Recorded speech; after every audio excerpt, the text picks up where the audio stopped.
Hi అందరికీ welcome to mini blog. ఈ వీడియోలో కొంచెం కూడా రైస్ ఉపయోగించకుండా బ్రేక్ఫాస్ట్ ఈజీగా ఎలా చేసుకోవచ్చో చూపిస్తున్నాను. రెడ్ కందిపప్పు, మినపగుళ్ళు సేమ్ క్వాంటిటీలో తీసుకోవాలి. 2 అవర్స్ ముందు నానబెడితే సరిపోతుంది. అండ్ రుబ్బుకునే ముందల 10 మినిట్స్ ముందు ఓట్స్ చిన్న గ్లాస్ తీసుకొని నానబెట్టుకోవాలి. ఇది ఫర్మెంటేషన్ ఏమీ అవసరం లేదు. ముందు రోజు కూడా ఏమీ నానబెట్టుకోకర్లేదు. అప్పటికప్పుడు కూడా ఈజీగా ప్రిపేర్ చేసేసుకోవచ్చు.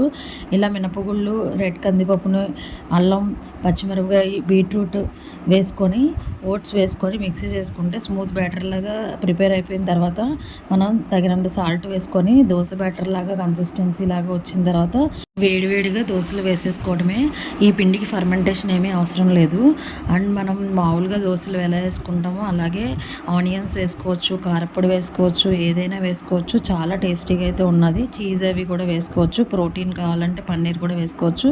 ఇలా మన హెల్దీ బ్రేక్ఫాస్ట్ అనేది అసలు బియ్యం అనేది వాడకుండా కంప్లీట్ అయిపోయింది. మీకు కనుక ఈ వీడియో యూస్ఫుల్ అనిపిస్తే ఖచ్చితంగా ట్రై చేయండి, లైక్ చేయండి, కామెంట్ సెక్షన్లో మెన్షన్ చేయడం మర్చిపోవద్దు. Bye friends.